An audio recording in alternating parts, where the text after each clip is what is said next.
me playoff games. Where's my damn hoagie? Before I start, I want to say the Eagles have signed Gabe Wright to a one-year deal. Defensive tackle was drafted by the Detroit Lions, and I think he spent last year with the Cleveland Browns. This move is nothing more than a camp body, and that's about it. I don't expect him to make the team.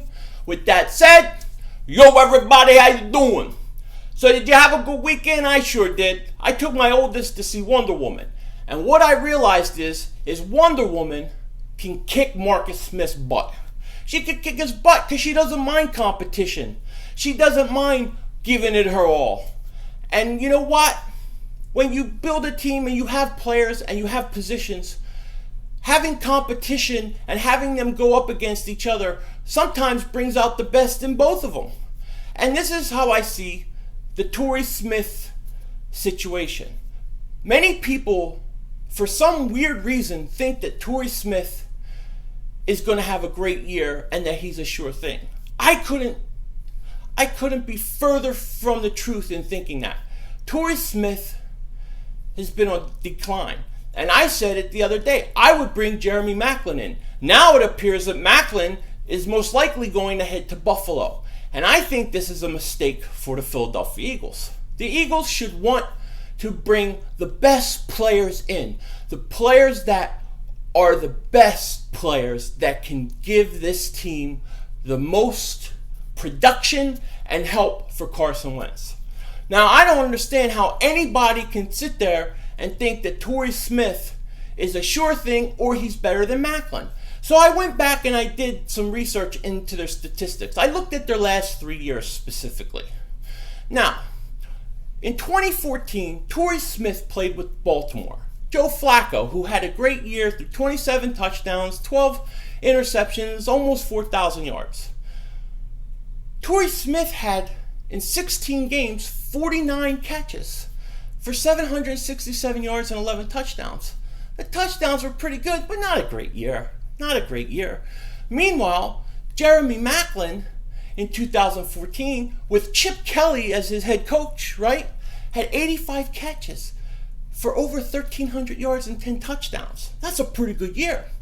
Now, Torrey Smith leaves Baltimore. He goes to San Francisco. Yes, they have a stinky quarterback or whatever. So Torrey Smith goes to San Fran. Jeremy Maclin goes to Kansas City. In 2015, Torrey Smith had 33 catches for 663 yards and 4 touchdowns. Not that great. Not that great again. Maclin, in his first year with Kansas City, had 87 catches and over 1,000 yards and 8 touchdowns. Once again, doubling Torrey Smith's production.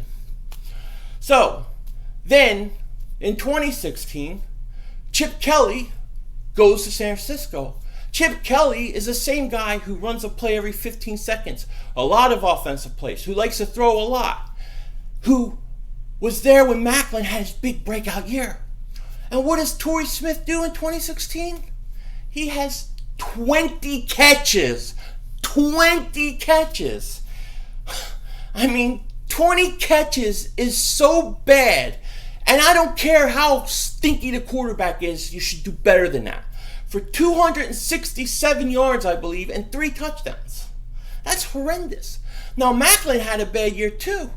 Okay? Maclin, he had 44 catches, 536 yards, and 2 touchdowns. I got it right here. It's the statistics.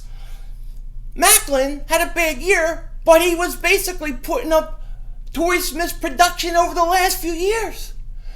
So why does everybody think that Torrey Smith is going to come in and play good for the Eagles and rejuvenate his career?